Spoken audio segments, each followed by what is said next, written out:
Victor Hugo once said, "Love is a part of the soul's creation. Love is of the same essence as the soul. Like the soul, love is a divine spark. Like the soul, love is incorruptible, indivisible, and everlasting. Love is a flame in every heart, unconstrained by time or space. Nothing can prevent or destroy it. Humans always feel the fire of love burning to their core, shining to the horizon." In our lives, love is a beautiful existence. Many people dedicate their entire lives to loving and being loved. It is a yearning that stems from human nature. However, in the real world, love can be elusive. It can immerse us completely, yet also leave us confused, because often, love brings not only happiness but also sorrow and torment. We constantly face disappointments in love, feel heartbroken, and even grow skeptical. Why do we love each other so intensely at first, only to continuously argue and drift apart when we live together? Why, after so many years side by side, do we eventually become the most familiar strangers? If you're grappling with these struggles in your own relationship, today's book, The 5 Love Languages by Psychologist Dr. Chapman, may be able to help you. He is a leading expert in marriage and relationships with 30 years of experience in the field.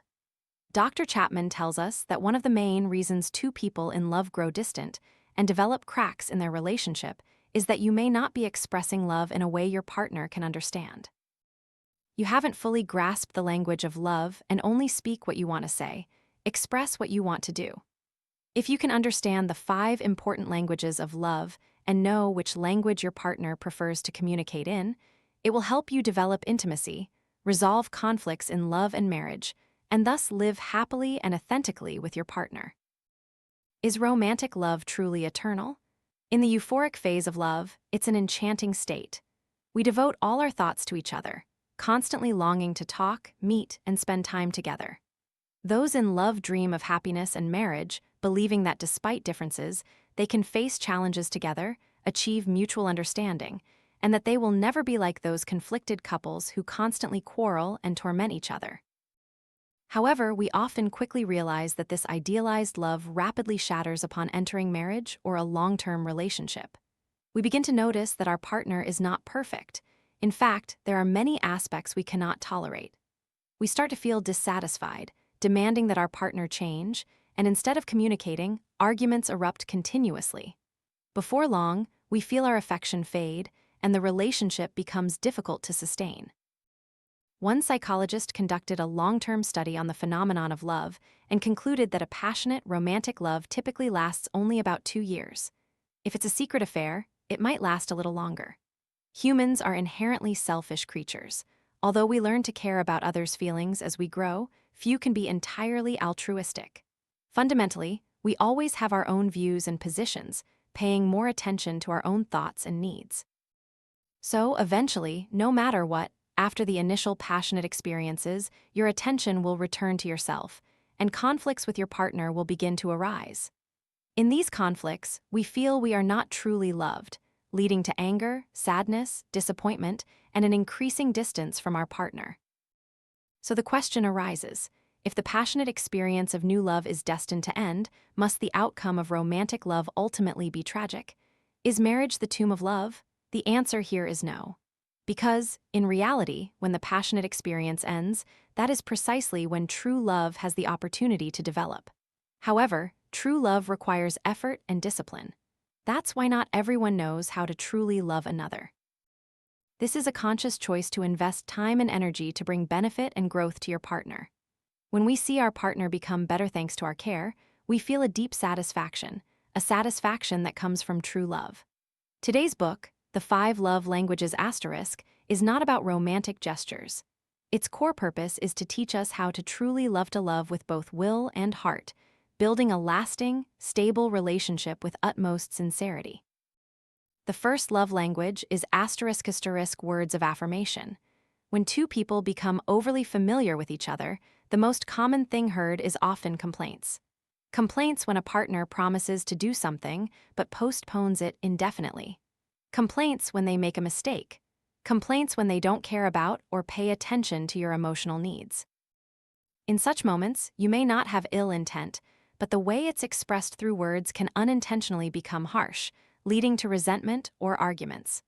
Gradually, normal communication becomes more difficult. It seems both parties' goal is to overpower the other or prove, I am right. A relationship filled with complaints will be incredibly exhausting and mutually tormenting. If you notice your partner reacting harshly or defensively to your complaints, perhaps you need to learn to give them words of affirmation.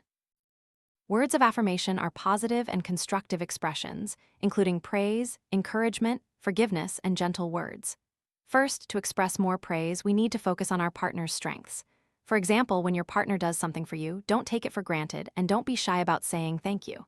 We can use praise for what they do. However, appreciation must be sincere and specific. Humans are thinking, soulful beings, and it's easy to tell if someone is being sincere. If the appreciation is not genuine, the effect will be counterproductive. Second, to encourage correctly, we need to put ourselves in our partner's shoes, understand what truly interests them and how they can develop themselves, then encourage and support them. Third, to forgive each other, we need to cultivate empathy and understanding.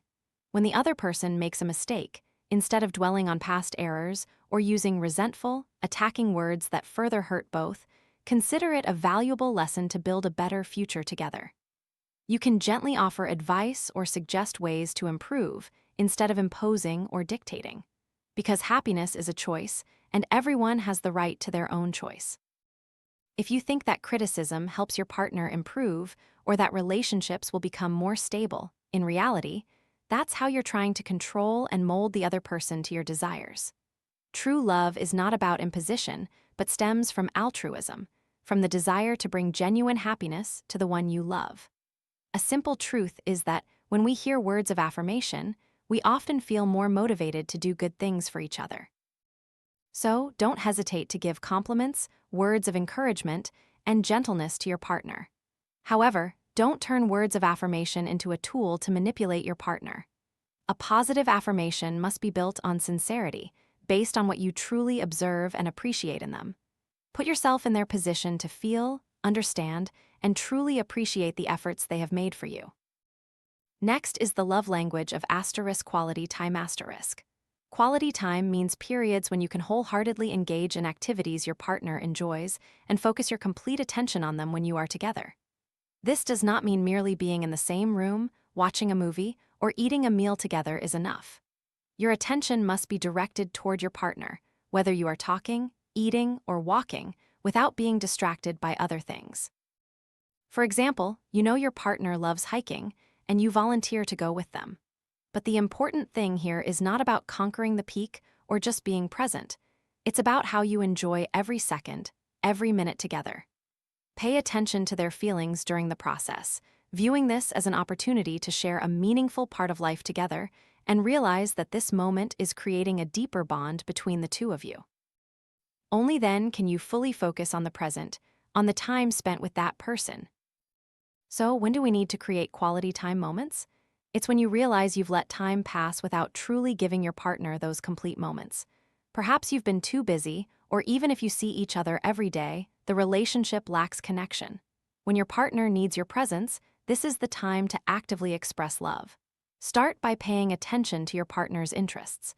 Based on one of their interests, choose an activity you can do together. This not only creates memorable experiences, but also helps nurture affection, making both of you always feel the presence of love in your shared life experiences. The next love language is receiving gifts ***. The author has studied many different cultures and found that everywhere, gift giving is always an indispensable part of loving and building marriage. Why do many people, after entering marriage or being together for too long, often no longer wholeheartedly give gifts to their loved ones? It's because people often forget the ultimate nature of gift giving. In fact, the deepest meaning of giving a gift lies in remembrance. When we prepare a gift, it means we have thought of that person. It is a silent but powerful way of expressing affection. In reality, sometimes the phrase, "I miss you," touches the heart more deeply than "I love you." However, in long-term relationships, familiarity and the assumption that "they won't leave me" can easily make people neglect to express these simple but important feelings. That's why we need to understand the true meaning of gift giving. Understanding this, we will no longer emphasize material value, nor consider it a burden to complete a ritual or merely a tool to win favor. Instead, a gift is a connection, a way of saying, I thought of you. When you think of someone, you will deeply care about their desires and needs in everyday moments. Therefore, a gift, whether bought, handmade, or simply your presence, carries special meaning. For example, a local specialty brought back from a business trip, a card from afar, a small gift prepared for a special occasion all become expressions of love when we give them with the most sincere heart. Next, the fourth love language is acts of service asterisk. Acts of service are how we express love through specific actions in a relationship. You need to carefully observe whether your partner wishes to receive expressions of love through these actions. Typically, these individuals believe that actions speak louder than words. You can ask your partner to do something for you, and if they happily do it, you can assess that they are the type of person who likes to express love through acts of service, and thus, they also want you to act for them. Sometimes they will complain and feel hurt because you don't do something. This is a signal that they want to receive expressions of love through actions. So, be proactive in giving through actions. Acts of service often include many aspects of daily life such as cooking, washing dishes, caring for children, etc. But it's important that they are done with a positive spirit. If you do these things with resentment, or only seeking recognition from your partner, or forcing your partner to perform acts of service for you, these actions go against love. For some, learning acts of service may require them to break their own prejudices and try things they have never done or don't want to do. This process can be difficult, but if it makes your partner feel loved, it is incredibly meaningful. Finally, the fifth love language is physical touch **. Physical touch is a delicate expression of love that has the power to reach deep into our hearts. From a touch on the shoulder, leaning one's head, to a warm embrace, this love language can effectively convey affection. For those who see physical touch as the most meaningful way to express love, gestures like stroking hair, rubbing backs, holding hands, or hugging tightly are not merely actions, but profound touches of love. They can sometimes be more powerful than saying, I love you. For instance, after a long period of stress, a hug from your partner can bring greater comfort than any words of encouragement. However, in long-term relationships, this love language is often forgotten. People easily think these gestures become unnecessary when both are too familiar. But the truth is, for many, it is always necessary and meaningful. Sometimes, expressing the desire to receive love through physical touch can be embarrassing. Nevertheless, be brave enough to share your needs and together nurture the flame of love through each meaningful touch. These are the 5 love languages for maintaining intimate relationships. The important thing for applying the love languages in daily life is to communicate regularly. You need to observe and sincerely ask your partner what makes them feel loved, heard, and appreciated. Research shows that the biggest obstacle for couples using love languages is that the receiver often doesn't realize their partner is trying to use a love language with them. Therefore, the author advises that the giver needs to clearly communicate what the partner truly needs, and the receiver needs to acknowledge and appreciate their partner's efforts, even if those efforts don't entirely meet expectations. While this theory helps many improve communication with their partners, it also has some limitations.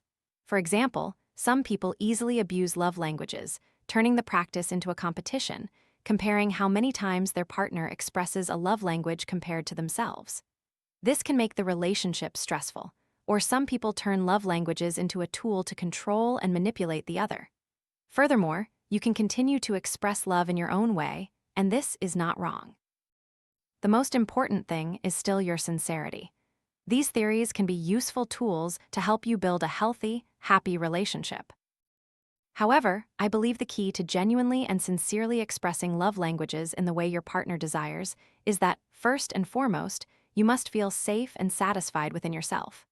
When your soul achieves peace, you will no longer feel adrift due to unfulfilled emotional needs, or constantly seeking validation or someone to soothe your loneliness. At that point, you can free up your energy for more meaningful things in life. From this foundation, you don't love someone merely to fulfill yourself, but can combine it with the wisdom of reason to experience a richer, more vibrant, and meaningful life with the one you love. When you choose to love with effort and seriousness, it also means you are choosing a path that leads to a developed life, fostering altruism within you. You will understand that learning and practicing the love language your partner wants to hear means shifting your focus from yourself to your partner's needs.